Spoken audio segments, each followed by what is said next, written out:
CTET के offline से online में परिवर्तित होने से क्या क्या चैलेंजेस आपको आएंगे और ओएमआर शीट क्या होता है, आइए जानते हैं इस सेशन में। इस सेशन को अंत तक देखिएगा। साथियों, कल एक मेजर अपडेट आया है सीबीएसई की तरफ से कि 20 अगस्त को आपकी परीक्षा होने जा रही है। ठीक है, 20 अगस्त को। और ये परीक्षा अब ऑनलाइन मोड में नहीं होगी, ऑफलाइन मोड में होगी। ठीक है, ऑफलाइन में जो आप आंसर्स इनपुट देते हो वो एक OMR शीट में देते हो। किस में देते हो? OMR sheet. OMR होता है ऑप्टिकल मार्क रिकॉग्निशन। ये एक ऐसी शीट होती है जिसमें आपको बबल्स फिल करने होते हैं। आपने ये करा होगा अपने स्कूल डेज में, कॉलेज के दिनों में आपने इसे फिल करा होगा। इसे फिल करना अपने आप में एक चैलेंज है। ठीक है, कि अगर आपने बबल जो है अच्छे से फिल नहीं करा तो आपका वो आंसर काउंट नहीं होगा आते हुए भी। ठीक है, जैसे कुछ लोग ऐसे बबल फिल कर दिया या जल्दबाजी में ये कर दिया, बबल सर्कल से बाहर जा रहा है। इस चीजों का हमें बहुत ध्यान रखना पड़ता है। और क्योंकि पिछले 2 वर्षों से सीटेट की परीक्षा ऑनलाइन है तो काफी छात्र इस प्रैक्टिस से आउट ऑफ प्रैक्टिस हो चुके हैं। तो आपको बबल का प्रैक्टिस करना है। ओएमआर आपको किसी भी स्टेशनरी शॉप पे मिल जाएगा प्रैक्टिस करने के लिए। उसे प्रैक्टिस करके एग्जाम में आप जरूर जाएंगे। इसके साथ साथ किस सेक्शन को पहले अपीयर करना है, किस सेक्शन को बाद में अपीयर करना है। ठीक है, तो यहां पर एक मेजर अपडेट है कि जब आप ऑफलाइन में जा रहे हैं तो कौन सा सेक्शन पहले अटेम्प्ट करना है। बात करें सीडीपी, ईवीएस, मैथ्स की, हमेशा पहले सीडीपी पहला सेक्शन होता है। सीडीपी में 30 प्रश्न आपके आते हैं साथियों। अब हम एक इस माइंडसेट से जाते हैं कि हमारे पास पूरा क्वेश्चन पेपर वहां पर उपलब्ध है।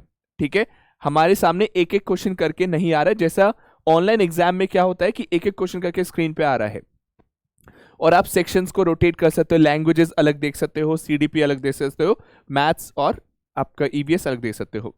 यहां पर आपके पास ऑफलाइन फॉर्मेट में जब पेपर होता है तो पेज पलटकर आप किसी भी सेक्शन पे कभी भी जा सकते हो। तो कौन सा सेक्शन पहले आप अटेम्प्ट करेंगे? यहां पर सीडीपी अगर आपका बेहतर है, मेरा मानना है व्यक्तिगत तौर पे कि जो सब्जेक्ट आपका बेहतर है उसे आप पहले अटेम्प्ट करें। चाहे सीडीपी हो चाहे ईवीएस हो, उससे फर्क इतना नहीं पड़ता है।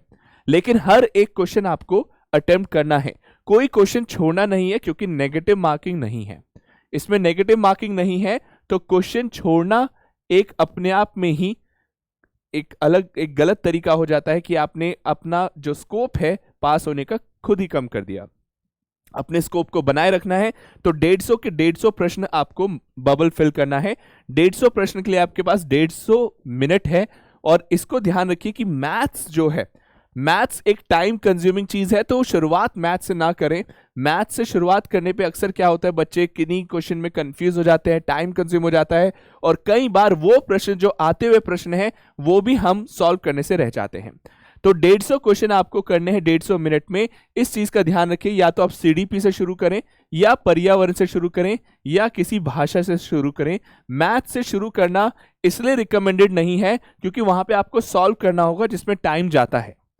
मैं ये कतई नहीं कह रहा हूं कि मैथ्स के क्वेश्चन आपको सॉल्व नहीं करें, आपको एक एक क्वेश्चन मैथ्स का सॉल्व करना है। मैथ्स का कोई क्वेश्चन नहीं छोड़ के आएगा, पर मैं उन चैलेंजेस की बात कर रहा हूं जो छात्र महसूस करता है ऑफलाइन परीक्षा में। पहला जो सेक्शन आप अटेम्प्ट करते हैं वो आसान होना चाहिए, आप उससे वेल ग्रूम्ड होने चाहिए और वो अटेम्प्ट करने में भी इजी लगना चाहिए, समय कम लगना चाहिए ताकि आपको कॉन्फिडेंस बने। तो मेरा मानना है सीडीपी या ईवीएस से आप शुरू करें तो बेहतर होगा। उसके साथ साथ कई बार यह देखा गया है कि बच्चे ने पूरा पेपर सॉल्व किया पर बबल फिल करना रह गया। तो आप कभी भी ऐसा नहीं करेंगे कि पहले 150 क्वेश्चन पूरा सॉल्व करेंगे और फिर बबल फिल करने जाएंगे, ये मत करिए। उन 150 प्रश्नों में सॉल्व करने के दौरान आप समय का कई बार ध्यान नहीं रख पाते हैं और आपका जो एग्जाम है उसे खत्म होने में 5 से 10 मिनट बचा है और सब ओएमआर फिल करने की तरफ गए हैं। ऐसा मत करिए, आप सेक्शन वाइज चलिए। मतलब एक बार पूरा सीडीपी सॉल्व कर लीजिए, सीडीपी को अगर आपने सॉल्व कर लिया और फिर उसके बाद आप अपना बबल फिल करिए। क्लियर? तो सेक्शन वाइज 5 सेक्शन है, एक सेक्शन सॉल्व करिए फिर बबल फिल करिए। क्लियर है ये बात? तो यहां पर ऑफलाइन में जो प्रैक्टिस करने का तरीका है, जो अटेम्प्ट करने का तरीका है, वो बिल्कुल चैलेंजिंग होता है।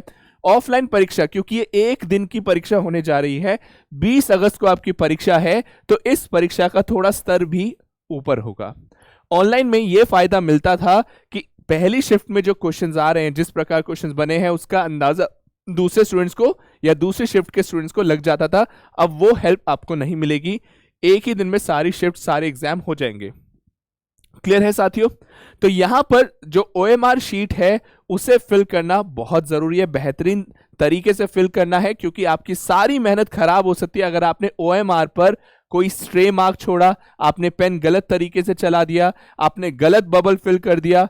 यहां तक कि अगर कई बार देखा गया है साथियों ने दो ऑप्शंस को फिल कर दिया, यानी ए भी मार्क कर दिया, बी भी मार्क कर दिया, तो ऐसी स्थिति में आपका वो आंसर काउंट नहीं होगा।